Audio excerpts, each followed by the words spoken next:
Hello everyone, my name is Leanne Young and I'm delighted to be facilitating this course.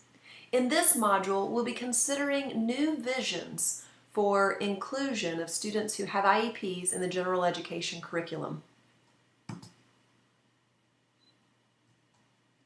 Our learning targets for this module are to identify the systems and structures that create an inclusive culture where all students learn and grow. We'll be thinking about identifying critical skills that students need, those skills that are life-changing, those that will be needed 20 years from now, 30 years from now, and using those as a basis for our planning with students, their transition plans, their personalized learning plans, and developing a system of services that really serve students and their own preferences and needs very well. We'll also be thinking in this module about how to support students to flow between tiers of instruction and intervention to meet their unique needs. I'm sure that everyone has heard of and probably studied a bit the idea of response to intervention, or more contemporarily, response to instruction and intervention. We'll be thinking about response to instruction and intervention, even if a formal RTI process is not in place in your school. We'll be thinking about really the spirit of RTI. What are the critical features of this that are important to be implemented in every school? Schools internationally, all over the world, are responding to a call for new vision in including students who have IEPs, including students who have disabilities, developmental delays, students who are behind grade level but maybe don't have a disability. So schools are responding to this need for implementing best practice for all students who need support. When we think about students who have learning or even behavior differences, these aren't always defined as being a disability. Really, there are two types of learning differences, or two origins of learning or behavior differences, and these are either neurological or environmental. So if you think about it, many students who are behind grade level, many of the students in our high schools who are in 11th grade but reading on a 6th grade level don't have a disability. There is no neurological reason that explains their learning difference. Perhaps the student who's reading behind grade level is what we would call an instructional casualty. Perhaps this student had poor instruction in kindergarten and first grade and never got appropriate intervention to catch up and sort of slipped through the cracks, if you will. If we think about most of the students in our schools who are behind grade level, most don't have a disability. Most don't qualify for an IEP. So as we think about how we serve students, we could say that disability really is irrelevant in the design of our instruction and intervention. It really shouldn't matter what the origin of your learning or behavior difference is. We really should serve all students who are needing support. So this causes us to really rethink our service systems, our structures, how we provide support to all students. Now, certainly, there are students who maybe started out as instructional casualties. They didn't get appropriate intervention, they didn't get appropriate instruction early on, and this led to disability. We know that we can, by providing early intervention to many students, we're able to prevent their difficulty from being so significant that they qualify for an IEP. But we want to be thinking about two types of two origins of learning or behavior differences, and really think deeply about why does this matter, and what are the implications for how we provide services, who gets identified, who gets served, how often they get served, what we think of in terms of ownership.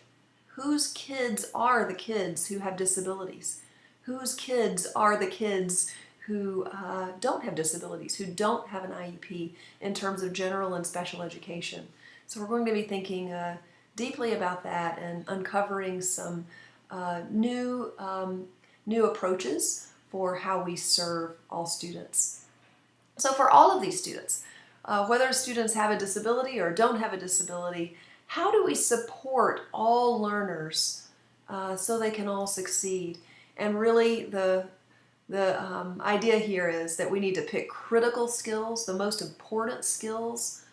All believe that students can get there, believe it's our job to get them there, and support them like mad to accomplish these critical skills. Setting a solid foundation for inclusive support involves that everyone on the entire faculty is on the same page about how we serve all students, what our purpose is, what our goals are, and how we go about this. And so what I'd like for you to do right now is to pause the video and think about how does support for students who are behind grade level look right now. And perhaps we think right now about the students who have IEPs. How does support look now? Does it feel like we are helping students conquer critical skills that will change their lives?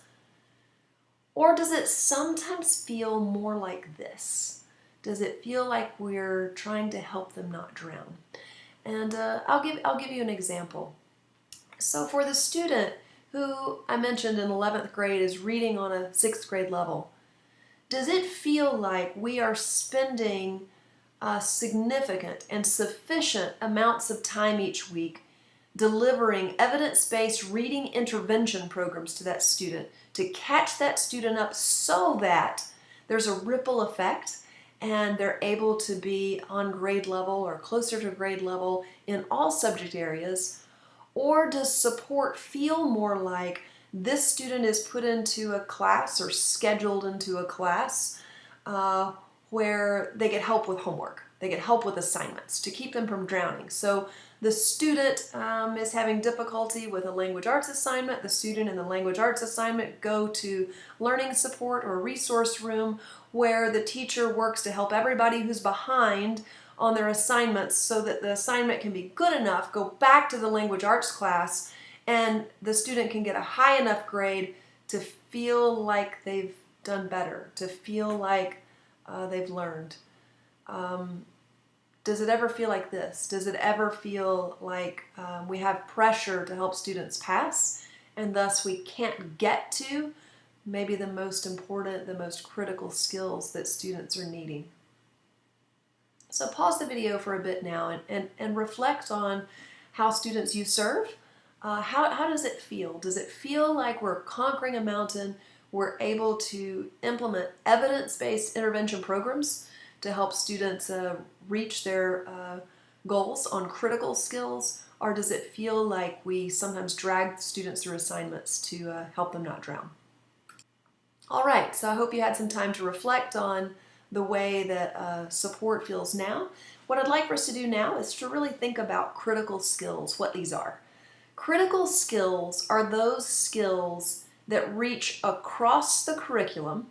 They're needed in math, they're needed in language arts, they're needed in multiple areas of the curriculum, and they reach across time.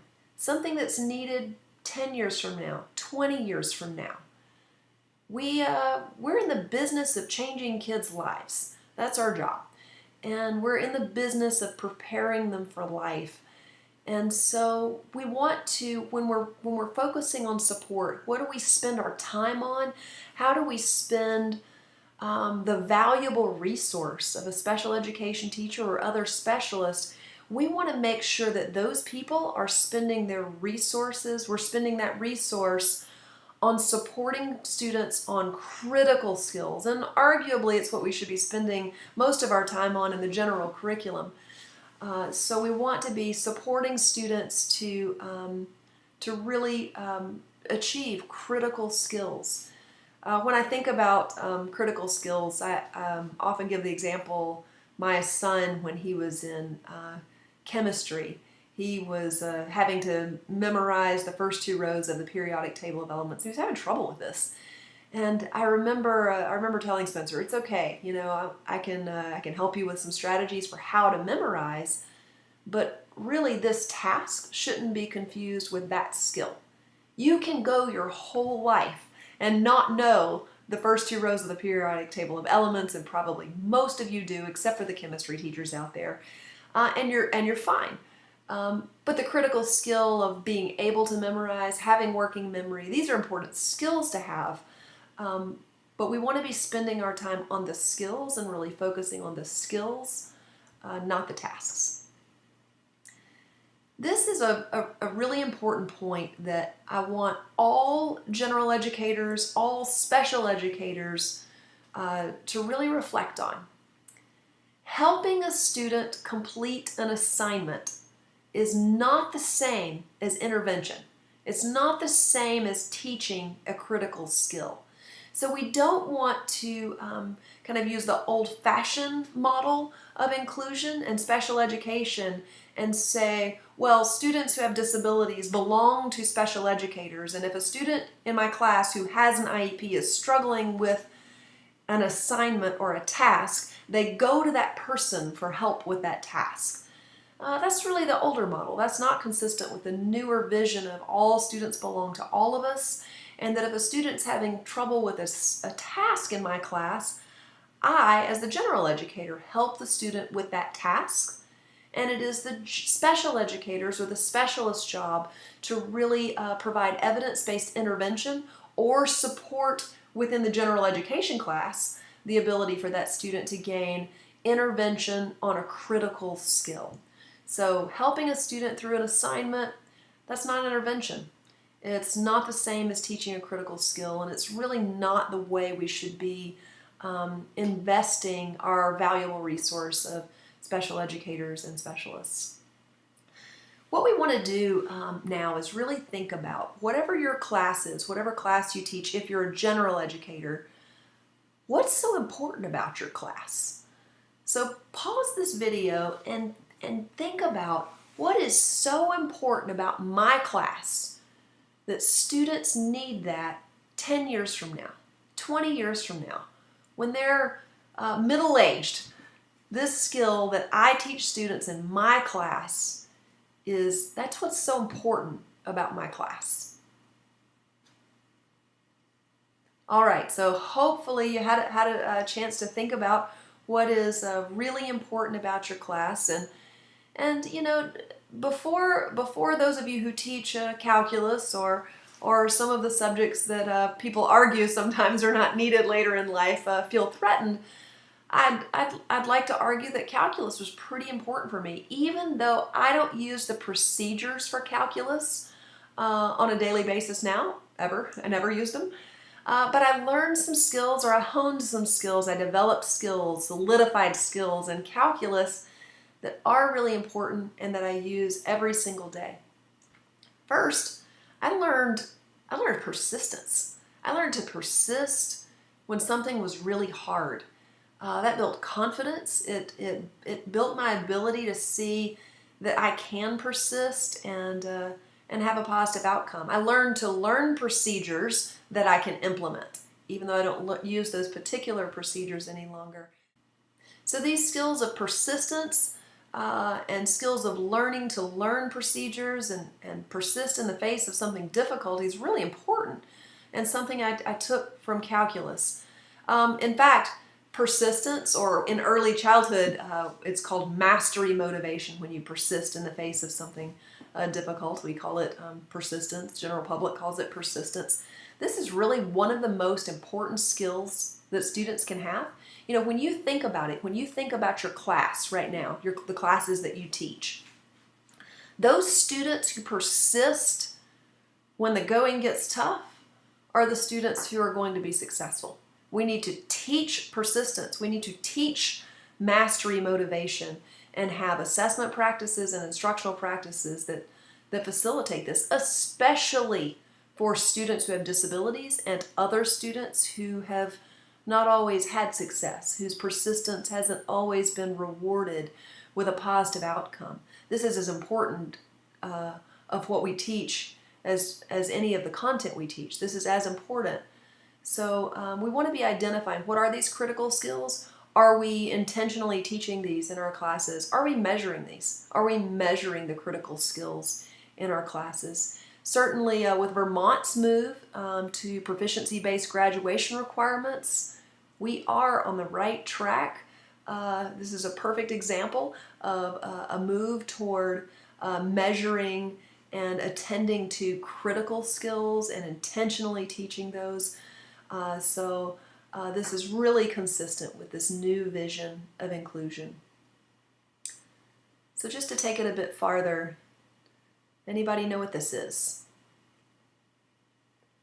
You may be guessing it's a light bright, or it's, I don't know. But a long time ago, when I was a kid, if you got too close to a television screen, this is how it looked. The RGBs, or RBGs. RBG, that's Ruth Bader Ginsburg. RGB maybe. So when you got too close to a television screen, this is how it looked. And really, we can be like this in education a lot of the times. We can be very focused on what are the tasks, what are the assignments that have to be done. How do we make sure a student gets the assignments done, gets the tasks done? And really what we need to do is back away from the picture and see how it all connects into a beautiful picture and figure out, what does this look like for a student? How do these skills connect? What are the important tasks? What are the important learning experiences for this student to take them along a journey that will lead them to the types of outcomes that will help them meet their goals later in life? I want to introduce you to the progress of skill development. This is from the special education literature in the 1970s, but it is true for all skills and for all of us. And this will be important. This will be an important concept that we'll take with us throughout all of the modules. Anytime we are developing a skill, the very first time we do it, we show that we have acquired it. We've demonstrated acquisition of the skill. The first time you skipped rope one time, the first time you uttered a word, the first time you completed a two-step algebra problem, anything you did the very first time, you showed you acquired it. You showed you can do it. But that's not quite enough. We wouldn't call that mastery of a skill the very first time you do it, but it's acquired. When you can do it over and over again, you can demonstrate consistency. You've demonstrated fluency. So sort of the old-fashioned way of grading a math paper, we might say, you got 25% of the problems correct. You failed. A more accurate and helpful way to talk about a student's performance might be to say, you got some of these right. You demonstrated that you've acquired the skill. Now what we need to do is to put into place some strategies to help you build fluency. Really the purpose of any kind of assessment or grading is to inform our instruction. So speaking of it in that way and speaking of it in a very positive, forward-thinking way, is helpful. Hey, we expect you to get there. The next thing we have to do is develop fluency. Sometimes we learn things that we forget how to do. The calculus class, I acquired those skills. I got fluent in those skills. I did not maintain those skills. I didn't maintain the calculus procedure skills. But for the most important skills, we do want students to maintain those skills over time. We see, for example, when students have a dip in performance over the summer, this is an issue with maintenance. They gained acquisition, they gained fluency, and they didn't maintain it over the summer, so they need a little boost to regain those skills sometimes. Students who have intellectual disabilities often have a lot of difficulty with maintenance. They can gain a skill, get fluent in a skill, we remove the instruction, we remove the support, they forget it. We have to boost over and over again. The most important skills can also be generalized. So once we maintain the skill, then can I use it in multiple contexts? And for the most important skills, we want students to be able to use those in multiple contexts. I mean, the skills that we teach students with grammar in language arts, we don't only want them to use those skills in language arts, we want them to use those in social studies, and in art and all of their electives and on Twitter and Facebook and wherever they are now.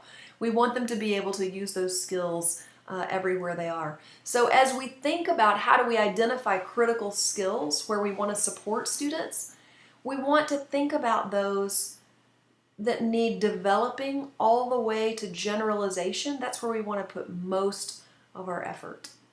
So this way of progression of skill development is true for all skills, for all of us, for all of the critical skills that we have and use in our daily lives. Next, what I'd like for us to do is to think about the tiers of support. You've probably heard of multi-tiered systems of support, or RTI, or response to intervention. More accurately, we would refer to this as response to instruction and intervention for the academic side, and multi-tiered systems of support, or MTSS, if we're talking about both academic and behavioral support.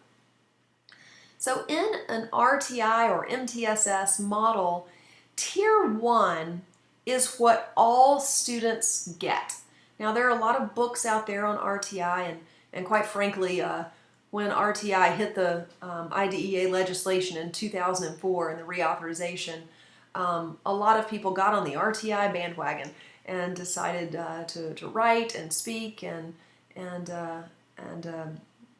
present on RTI, and there's some great information out there, and then there's also some misinformation. And so I'd like to clear up some of the myths, some of the misconceptions with RTI to make sure we're all on the same page here. So Tier 1, first off, RTI is not an intervention model, it's a prevention model. You've probably also seen triangles or pyramids depicting RTI where there are certain percentages of students in each of the sections or in each of the tiers. And RTI was never designed to be prescriptive, but that was a descriptive model of what you might find in many schools. Now certainly if most of your students are needing Tier 2 or Tier 3 intervention, you have a Tier 1 problem, not a Tier 2 or Tier 3 problem. And RTI or MTSS is built on this idea of a really strong Tier 1, evidence-based Tier 1 for all learners. It's also based on the idea of universal design for all learners. So when we think about how to mesh special education services, or what was often reserved for special education, with this new vision of inclusion and an RTI way of doing things, we want to identify those best practices that were sometimes reserved for a resource room or learning support, and figure out which ones can we bring into the general education classroom. So for example, in 9th grade, there usually are increased writing requirements for students. Students have gone from middle school where the writing requirements have not been so heavy, and then in 9th grade we have often a much heavier writing requirement, and a lot of students really struggle with this sort of planning of their writing, the purpose of their writing, the structure of it, how to incorporate their research, how to make it flow, and so forth and so on. And it may be that every year the special educator works with the students who have IEPs, and this special educator's got a fabulous graphic organizer. And this graphic organizer and the way that she teaches it, she's got this method of teaching the writing process that's really useful for these students, and it helps to really get them there. An RTI approach would be, rather than pulling those students who have IEPs to do this, just bring that strategy on into the gen ed classroom and teach everybody. This is universal design for all learners. It's an approach that could help a lot of students, and not only the students who have IEPs, but the other students in the class who are struggling with the planning process. This method can prevent a lot of students from needing intervention. So what we're talking about is really investing in Tier 1, and we'll talk about methods for how to do that, how to push some of that special education or specialized intervention into Tier 1 so that fewer students need Tier 2 or Tier 3 intervention. Tier 2 intervention is small group intervention for students who have similar needs. It's skill specific, not diagnosis specific, not disability status specific. So it's not, we pull all the students who have IEPs and they go at this time of day for a resource room together. That's pulling students based on having an IEP. Tier 2 intervention means we pull students, or we go into the classroom and serve them. There are a variety of ways we can do this through flexible grouping as well. And we serve a small group of students who are having a similar difficulty. So I even do this in my college classes. So sometimes I'm teaching intervention planning, which we'll also tackle. And I teach goal writing. How do we write high quality goals? How do we develop goal attainment scales for measuring progress? And some people have difficulty with this, even after the usual instruction that works well and works well for almost everybody. Sometimes people have difficulty with this. So I have additional resources, or I'll meet with that group, or I'll pair people in that group with people who are not having difficulty to deliver intervention, if you will, so that they can gain that skill. I don't pull those people all year or all semester to be in some sort of intervention group. It's just because they're having difficulty with the goal setting piece. And then a different configuration of people might have difficulty with something else during the semester. And so that's the way we have to think about it. Of course, in the high school setting, you're probably thinking this is going to be a scheduling nightmare. I have some ideas for you. But when we think about scheduling, well, how on earth would we only intervene when a student's having difficulty with a skill and then they go back into Tier 1 when they don't? And then they go to Tier 3 when Tier 2 is not enough. So Tier 2 intervention is intensive intervention for an individual, or it could be a small group of students who need more intervention. So Tier 2, no hard and fast rules, but 3-ish times a week, 30, 45-ish minutes each time. Tier 3 intervention, maybe every day, maybe 45 minutes, an hour or so. So you get the idea. But there are no hard and fast lines of how many students should be receiving each, or how many should be in each group. You do know, though, if you get too many students, when you start seeing high percentages of students needing intervention, then you've got something you need to do differently in Tier 1. You can't hire somebody to be the RTI person. So you can't have an RTI person who's doing the RTI. It's a whole school general education initiative because it is so collaborative between general and special education to design that Tier 1 experience and then determine how we go through an iterative process to continually improve Tier 1 and then deliver to Tiers 2 and 3 as needed.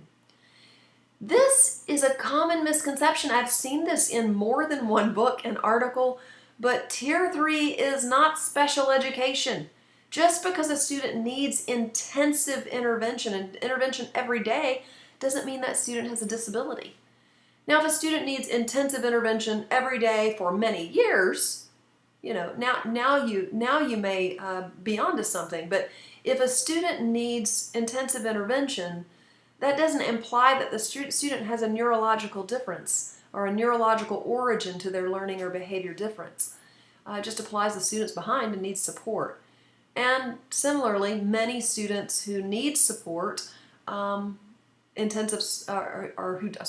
students who have disabilities don't need intensive support. Students have to be able to flow in and out of the tiers of intervention based on their skills. So how do we do that in a high school setting? I've seen many schools do this. The school that I've seen do this the most successfully is the American School Foundation Monterey in Monterey, Mexico. And they've implemented a flex block in the middle of the day. So they have this period of time in the middle of the day where students go get what they need. And if students have trouble with an assignment, they're needing help with a task, they go to their general ed teacher and they get help with that task. If students need intervention on a critical skill, they go to the specialist to get intervention on that critical skill. But this is not a time where all the kids who have IEPs go to the special ed teachers and everybody else gets some sort of enrichment or fun activity. We can see how that is not ideal. We don't want students who have disabilities to miss out on all the fun stuff or all of the enriching activities. We want to have a time during the day where students can go get what they need.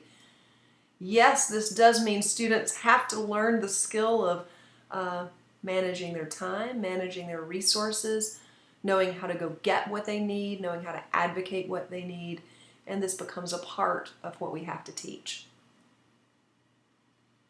Tier 1 is never replaced in an RTI model with tiers 2 or 3. So we don't pull a student from math instruction to go get math intervention. It's always tier 1 plus tier 2 or tier 3. So the student gets the regular general ed math instruction and then gets intervention on the skill that they need. And so again, this is when do we pull the student? When do we find the time for this intervention? And we'll discuss a lot more about co-teaching as a key to this and flexible grouping strategies to make this happen. But instituting a flex block might be something that your school wants to consider. You can go learn a whole lot more about RTI from the researchers at RTI for Success, RTI Action Network, and Oregon RTI. I encourage you to peruse these resources. You can get information on screening tools, progress monitoring tools, videos by the researchers on all kinds of topics for different grade levels and different subjects. Most students who have IEPs, who qualify for IEPs, don't need tier 3 intervention for always or for everything. Oftentimes students who have, let's say, learning disabilities, the most common disability, students who have learning disabilities or learning differences that are of neurological origin, like a specific learning disability, may need intensive intervention for several years. But if we do this early enough, if we don't wait until a student is in 3rd grade to identify that they need this intervention, and we go ahead and we provide this in kindergarten and 1st grade, we can provide that intervention for 3-4 years maybe, and the student is unlikely to need intensive intervention from that point forward. We can, almost every student who has a specific learning disability should be on grade level in every subject. Should be, by the time they graduate, meeting every one of the PBGRs, meeting all of the graduation requirements at grade level with no modifications. So most students with disabilities should be working on grade level. The tiered approach that we're talking about is identical, whether the student has a neurological origin to their learning or behavior difference, or an environmental one. It doesn't really matter why a student is behind grade level on a critical skill. The same intervention or support should be in place. We should be going through these tiers of support in the same way. So when we see special education teachers or specialists working with small groups of students who are needing support on a skill, some of those students may have IEPs and some of those students may not have IEPs. That should flow naturally and be really irrespective to disability status. This is important language that I want us to have in place and really solidify in our schools. There are no tier 2 students. There are no tier 3 students. There are students who have skills that require tier 2 or 3 support. Similarly, there are no special ed students. Every student is a general education student. Every student. Some students require the support of a special educator, but all students are general education students. All students are tier 1 students. Some temporarily or long-term need additional support. This is really important equity language for us to have in our schools. It's important for us to be accurate and inclusive, truly inclusive. and really meeting the spirit of what IDEA is.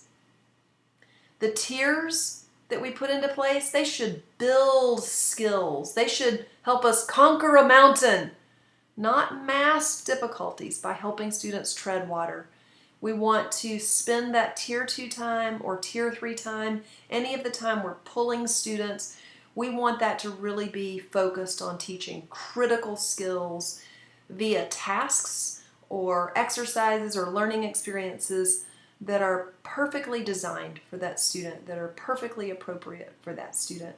Dragging a student through an assignment that was never appropriate for them is not an intervention and arguably harmful. So another concept that we need to have in place as a foundation is the difference between accommodations and modifications. And we want to be thinking about accommodations and modifications not only for students who have disabilities, but for any student who needs them. Adaptations is an umbrella term that under which accommodations and modifications fall. So adaptations just means change. So it's a change to the curriculum, a change to the assessments. And these can be accommodations or these can be modifications. Here are several common adaptations. Allowing a student to complete an assignment orally instead of in writing. Allowing a student to complete fewer questions, so taking away half the questions. Extended time, probably the most common adaptation that we see. Giving a student prompts and cues. So let's pause the video and take a few minutes to be thinking about which of these are accommodations and which are modifications. All right, so the answer is every single time it depends on what you're measuring. I didn't give you enough information to answer the question. None of those is always an accommodation or always a modification. We have to ask the question, what are we measuring? So if we see in policy anywhere, these are the approved accommodations and these are the modifications, we know they didn't quite understand it. Now, if it's within the context of a particular test, yes, that makes sense because we know what we're measuring. But if just globally we say these are accommodations and these are modifications, so we can't really do that because we have to know what we're measuring. Accommodations, we all know the definition. They do not fundamentally alter the grade level expectations or the grade level standards. They level the playing field.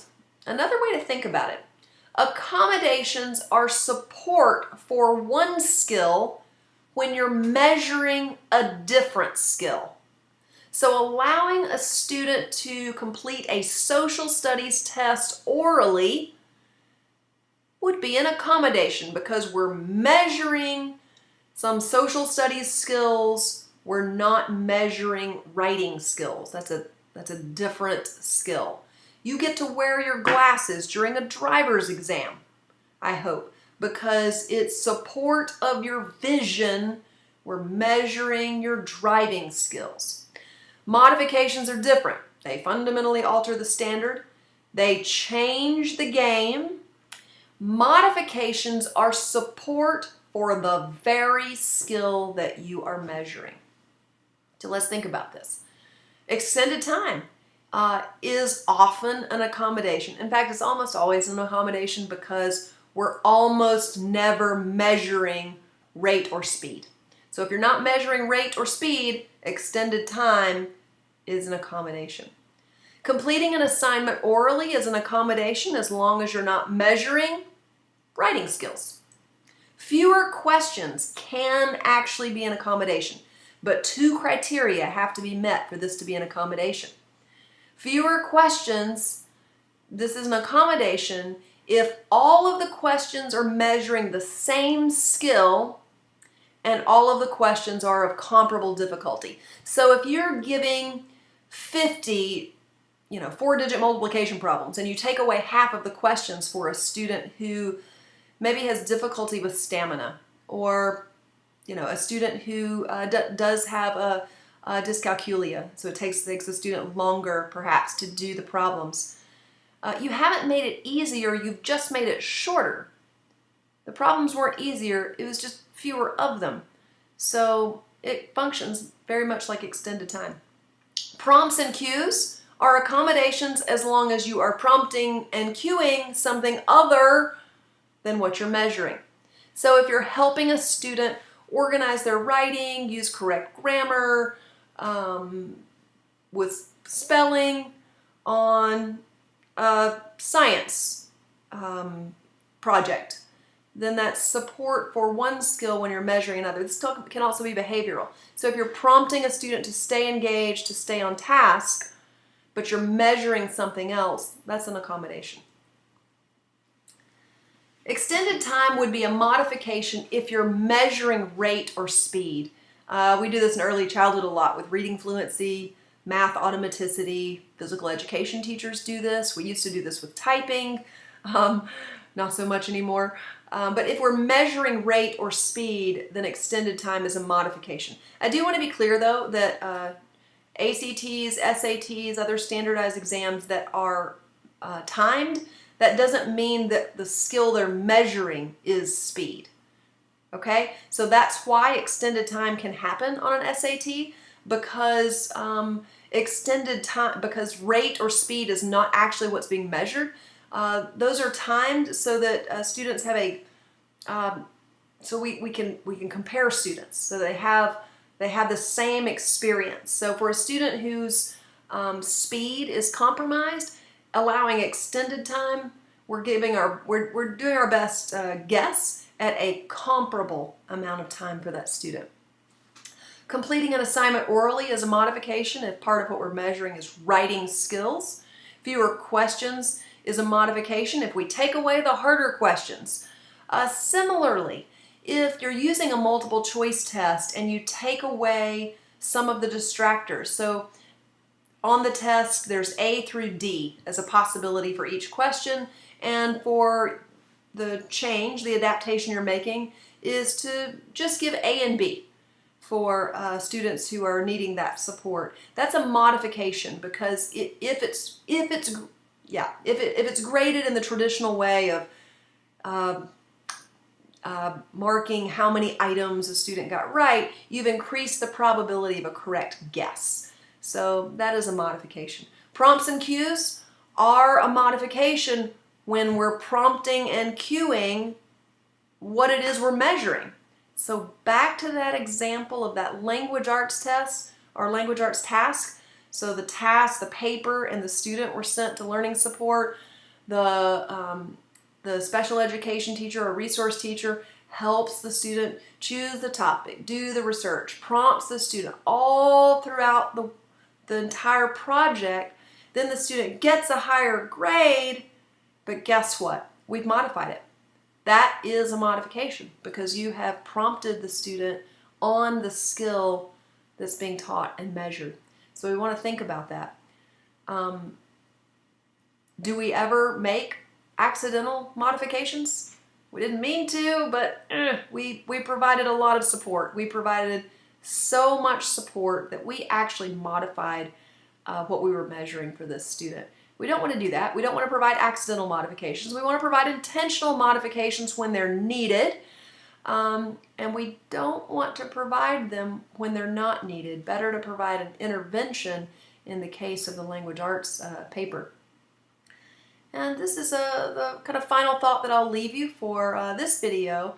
And as we think about accommodations and modifications, if we carry the student now, so if we drag the student through the assignment, we're carrying it for that student.